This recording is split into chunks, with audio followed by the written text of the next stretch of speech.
This is my attempt in trying to explain and in trying to understand why liberation movements in Africa have failed to transition themselves and becoming good governments because of the past, because of where we come from. This is evident in so many African countries, but in this case, I'm gonna use predominantly Zimbabwe as a case study of what happened. Liberation movements were born out of violence, out of the will to fight the white colonialists in order for us to gain independence, right? Which was a good thing. So these people who ended up becoming the most influential amongst those liberation movements, the traits that they had, which made them who they were, maybe the most violent ones, or maybe the ones who were good in terms of strategy in war, have become the most influential and became the leaders of the liberation movement. But coming back into democracy, where if we have had independence now and we are free, those traits cannot necessarily transform into becoming good leaders in a democracy. Not to undermine their efforts, we ought to give respect where it's due. We have to give them credit for all they have done for us as Africans. But you ought to remember that because of the colonial era, most of them didn't have opportunity to go to school to get to receive an education. So some of them, yes, after the war, some of them enrolled into adult school, but still, it was not necessarily enough. But then when they came back into a new dispensation, into the new democracy, between themselves, obviously were the ones who were gonna form the new government.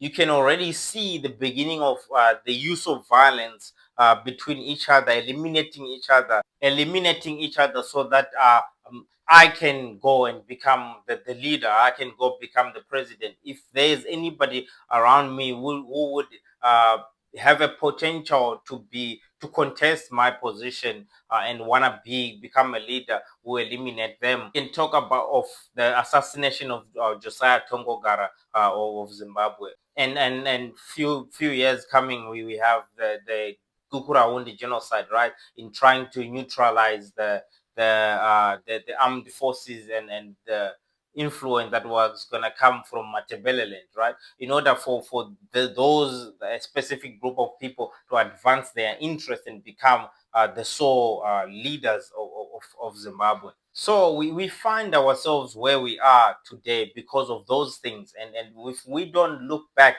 and look at it as it is and try to dissect and understand why the leaders that we have today behave the way they behave. Now that they were back to the new dispensation, obviously there will be a sort of an agreement and who takes what, and obviously some promises would have been made, and agreements between themselves as the comrades, that you are going to take this position and you are going to take that position, and then you would see some of these comrades being fielded into different ministries and becoming ministers, not necessarily because they are qualified. Remember, I've just mentioned about the lack of education. Not necessarily that they are qualified for those positions, or they have any form of expertise in running certain ministries. No, just because this is the agreement, this is how we're gonna share this leadership, here we have our cake, here we have our thing, this is how we're gonna distribute amongst each other. So this was done without meritocracy considered, not considering the capabilities or any qualification or any expertise in certain running any ministry. Really, you just taking a comrade who is coming from war with not a lot of experience, not a lot of knowledge in terms of how to run an economy or run a country, and they are fielded into certain positions, into certain ministries, and obviously they will be very incompetent. And even still to this day, we still see the very same thing. You can talk about the ANC, you can talk about ZANU-PF, you can talk about so many other parties. The cadre deployment is still a thing. It's still how cabinet ministries are obtained because we are war veterans. We fought the war, and we ought to keep on giving each other the piece of the cake so that we can all enjoy leadership.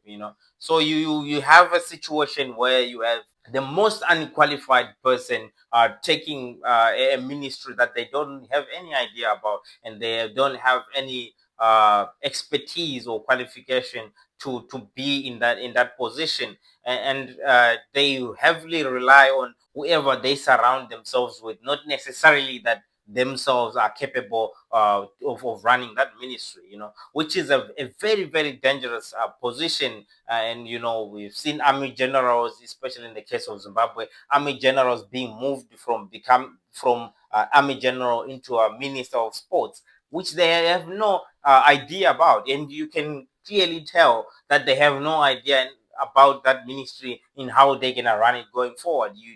That's why there's extreme incompetence in the African politicians.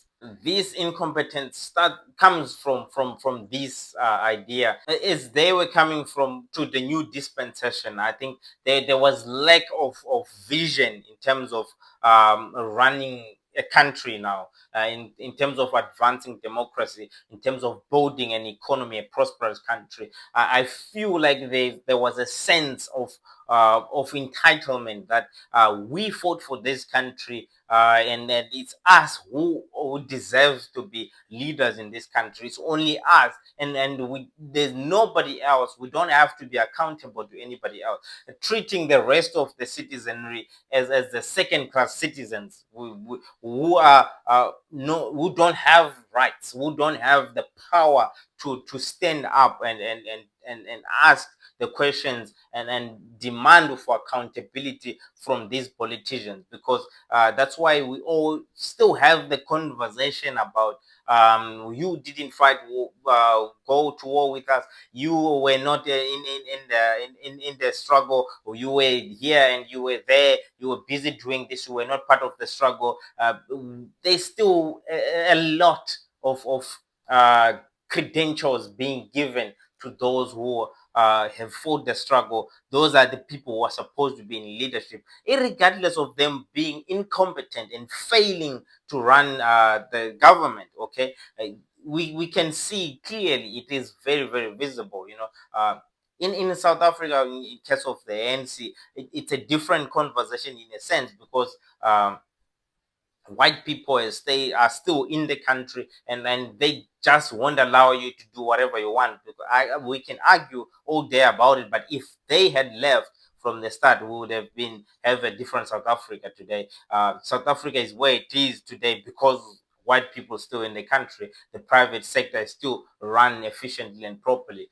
So you come into this with the sense of entitlement from these orbits. In the ZANU PF structures, you can see those old madalas are there, they with this full sense of confidence, treating themselves as the first citizens, and everybody else is a second class citizen, and you have no right to ask me or to demand accountability from me. And there's a sense of entitlement to be compensated for what we have done.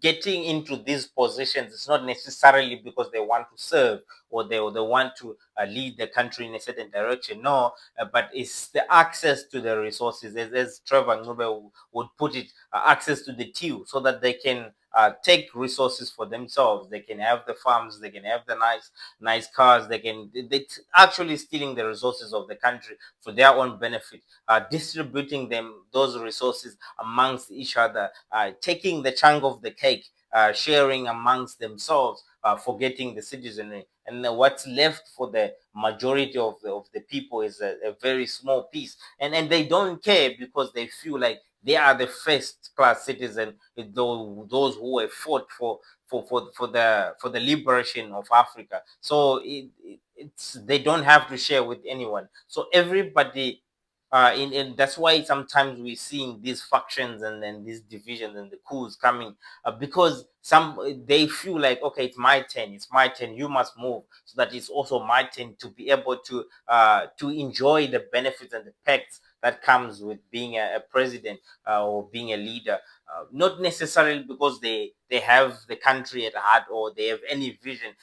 If anything, they have no vision, or they have no understanding of the global situation, or how the global economy is moving today. They have no idea how the industrial revolution or how technology is moving, and what we ought to do as Africans in order to participate, or also dominate the marketplace. They have no idea of all those things. They are very, very ignorant of those things, because obviously lack of education, lack of vision, and all that.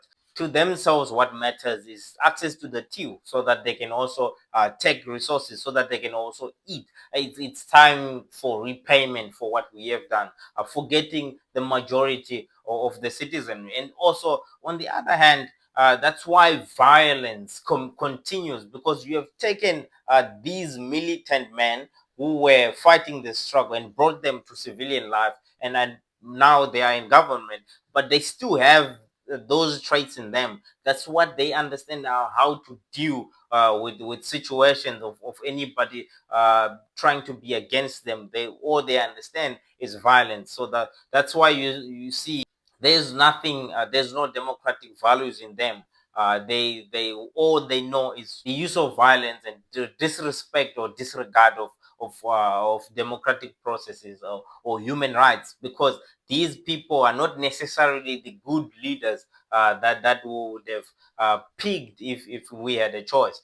So that they use the same methods that they were using in the liberation struggle to lead the country going forward, to keep themselves in power and treat themselves as first citizens. And look at the mess that we find ourselves in, because of that situation.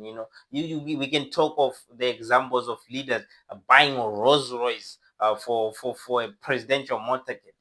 And you can see that the priorities are skewed. They have no idea how to run an economy, or to prioritize the country when people are dying in the hospitals, with no beds, with no machinery, with no medicine. It's time for compensation. It's time for us to get what rightfully belongs to us, and nobody else has a right to lead this country except us. You can see how they squash opposition politics. How they are very violent, and they are dismissive of opposition politics. We can talk of Morgan Tsvangirai and I think it was 2008, when he won the election. You could hear statements from the army saying, "I'm not going to salute anybody who did not come from the liberation struggle," right? So it simply means it's only them who have the sole right to rule the country, not anybody else, not a civilian. But for that matter, it was actually supposed to be opposite. These men, when they came out of the liberation struggle, were supposed to be retired, or at least help within the security sector only. But the government was supposed to be built by civilians who would have had a better government today. But unfortunately, our government, our leadership is militarized because of this cadre deployment. You can hear them continuously chanting the war slogans, slogans of the liberation struggle, like passing a bantu, like against the enemy. So you would they would be referring to anybody who raises and says, no, but you guys, you are mismanaging and mishandling the economy. They start calling these people's enemies. Opposition, anybody or in the opposition politics camp. In a matured, civilized world, I mean, opposition politics is normal. And it is actually very critical to have opposition parties to hold the incumbent accountable. But in Africa, that's when you hear them calling them enemy, and you ought to ask yourself, when did I become your enemy? Because at the end of the day, we are all citizens of the same country, and we have equal rights. You and me, we have the same right to this country and to the resources and the benefits of the country. But because they feel to themselves as they are the first class citizens who are supposed, who only have a special right to leadership than everybody else. So anybody in the opposition is an enemy. But you ask yourself, when did I become an enemy? We are both citizens. You and I just don't agree with how you are doing things. I just don't agree with you destroying the economy and making everybody else's life miserable. I just don't disagree with you looting and stealing the resources of the country for your self benefit and your comrades, forgetting the majority. But they start calling people like that enemies, and which would simply means they will provoke the violence that they have been using in the war, in the liberation struggle, because an enemy, the one they have called an enemy, then it simply means they have to kill them, or they have to be beaten up. So those acts of violence continues because the mindset hasn't changed. It still runs in their DNA. These people had those traits which made them leaders of the liberation struggle, but those are not necessarily traits that we would appreciate in a democracy, or those are not the skills and expertise which would transition into transforming a country or transforming an economy or running an economy as per se. We find ourselves where we are because of our past, because of how we have handled the transition. We end up with uh, incompetent leaders who are not qualified, who don't have any expertise. They bounce from one ministry to another. Ministries that they don't have any clue on how to run, and then they feel entitled to the positions that they have. They don't have to answer to anybody. Nobody else has a right to become a leader in our countries in Africa. Only them have the sole right to become leaders. They are the first class citizens. Everybody else is a second class citizen. And violence continues because that's the DNA. This is all they know how to handle problems. They eliminate the problem. They eliminate the enemy. That's what they've learned in the liberation struggle. That you eliminate the enemy, and then you beat them up. You use force. So it is a difficult situation that we find ourselves in as Africans, and now that a new generation of Africans has been born and has been raised, and we kind of see how the world is going, and we would love to develop our countries and make them prosper, and move with the times. And but unfortunately now we have a challenge because of this difference between their generation and our generation. The clash is very, very messy, and it's going to be difficult for Africa to transform. It's going to be very, very painfully slow to develop anything in the situation that we are in. But we cannot lose hope. Let's keep fighting for transformation of Africa. Let's join hands as the youths of today, so that we can push for the change that we see necessary. As always, thank you for watching. Please subscribe to Mother Africa. Let's build a community. Let's join hands together and fight the new struggle that is in front of us of transforming African politics and transforming Africa to become a better continent.